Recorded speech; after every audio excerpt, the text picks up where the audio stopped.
What's up, guys? Today I'm going to be talking about the new transfer that just occurred, which was Alejandro Garnacho to Aston Villa for around $40 million. All the journalists are coming out about it now. It's a done deal.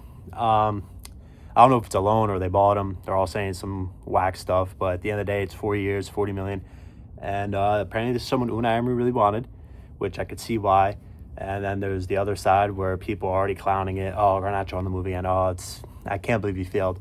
Which I think is a very harsh thing to say, and I've been one of those people who've been very harsh on him because I think he has potential. I think he has talent to be not necessarily the best winger in the world, but a top winger at a top club. And it's no dig to Aston Villa. Obviously, they've been a great club over the past couple of years. And, I think this is the right move for him at this time in his career. Let me tell you why. Because when he started off at United, came on the scene very young. I think he was like 18 years old. This new flashy winger in a dark time for United under Ten Hag. He's playing with Ronaldo. They're doing the celly. They're doing it all. He's scoring. He's assisting. He's quick down the wing, dribbling. He was flashy. He was a flashy Argentinian. And it's something that United fans were, at that moment in time, not saying they were terrible, but they had something to look forward to. They had this new young kid out of their academy who was killing it.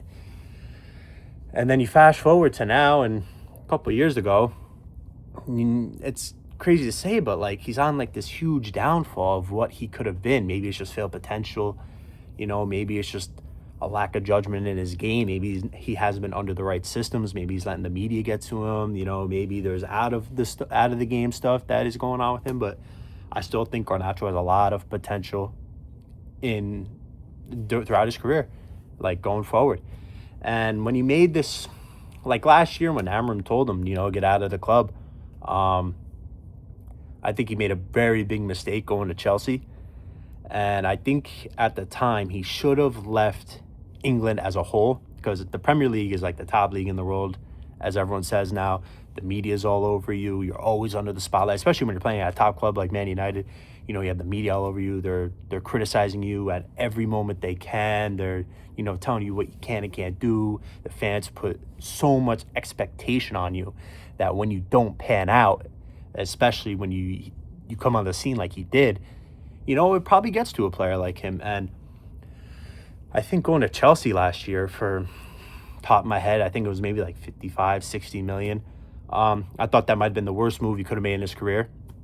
Hindsight's 2020, obviously, but the World Cup that just went by, I think, Argentina after 2022, Di Maria goes to retire, and their attacking play took some hits, and they could have used someone on the wing like Garnacho. And I think at the moment in time, he could have built his profile up to make the squad this year. I couldn't even tell you the last time I saw Alejandro Garnacho in an Argentina jersey playing on the field for them. And I watch a couple of Argentina games per year. Maybe my mind is losing it, but I'm being completely honest. And I think going to Chelsea was just a huge mistake because, one, Chelsea is spending money on everyone.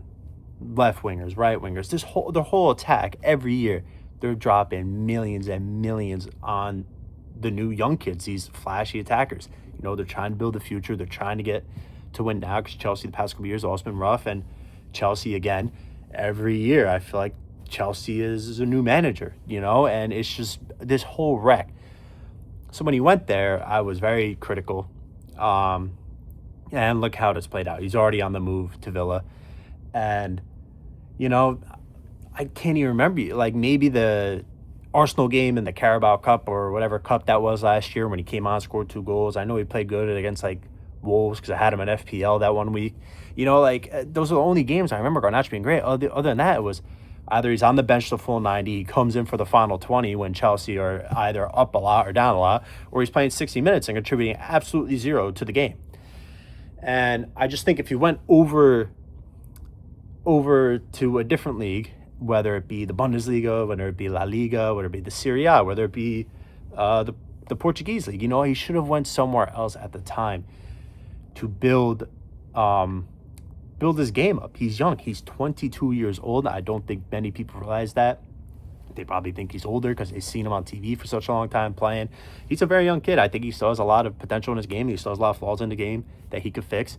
I think if he went to a different league at the time, would have helped him a lot. And Whether if he was playing Champions League football or Europa League football, he's playing no European League football.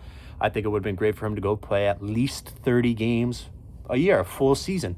With Chelsea, he was barely playing that. I don't even know how many games he played last year or where he played the full 90 or even got logged maybe 50-plus minutes, you know? And I just think it's tough for him because just like United with Chelsea, you're always under the spotlight. And especially with Chelsea, you know, he's always fighting for competition to play. And when he wasn't playing, you know, a lot of people are critical of that because these fans in England and fans of big six clubs all around the world put these, at the time, might be unrealistic.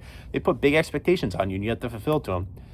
And, you know, I feel like if he went to a different league last year, spotlight wouldn't be on him too much. He would be playing, he'd be developing his game. And I think this is no dig to any Aston Villa fans or anything. I think going to Villa is a great fit for him.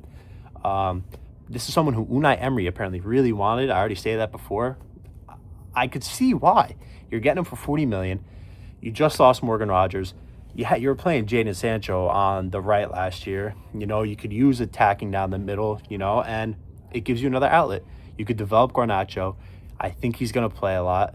And I think people should not really give up on him and should actually start believing in him again. And my reason is that Garnacho is going to learn under a real manager. Unai Emery is proven. They just won the Europa League last year. They got top four. He's been, look at his tenure at Villa. He has developed guys into great players. They've been a great team in the Premier League for maybe the last 3-4 years, ever since he's been there. And I think Garnacho, the thing with Garnacho is, I think Emery will be able to identify the flaws in his game, help him develop as a player, and from there on, maybe we could see him start producing more. I'm not going to come out here and say, you know, I want 10 goals, 10 assists from Garnacho last year. I don't even care about the stats. I just want to see him playing good. I want to see him attacking well. You know, I want to see him maybe track back a little more because Unai Emery probably will get on him for doing that. You know, he's going to learn under Emery. And I just think, you know, people have to just start believing in him again because he's 22. Lionel Messi's going off the sunset. I'm not going to say he's the next Messi, but I'm saying Argentina needs some guys to come through for their team. And I think Garnacho could be one of those guys, especially in attack, especially when you just watched the last World Cup when Nico Gonzalez and Giuliano Simeone and God knows who else was playing like on these wings, and they're just producing zero for the team.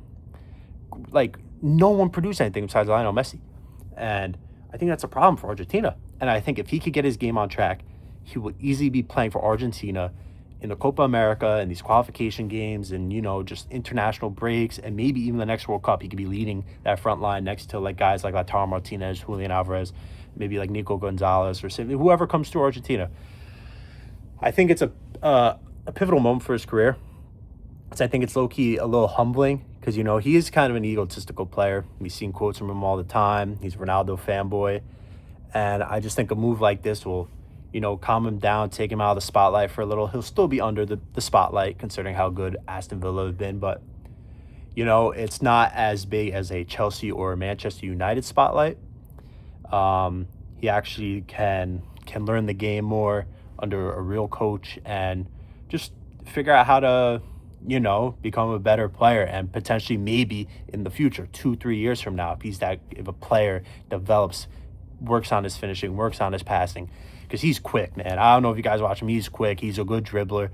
You know, he has tangibles to his game that are already very good, especially at 22 years old. He's playing since 18. You know, I just think the future for him is very bright. I think it's a great move for him. And hopefully in 2-3 years, he gets a big move. You know, I've been very critical of him. I'm not the biggest fan of him. I never will be. But maybe he could turn someone like me into a big fan. I am putting a little bit of faith into him because I think this is just a great move overall for Garnacho. Yeah, and that's pretty much it. Let me know what you guys think. Thank you for watching. And that's it. I'll see you guys later. Peace.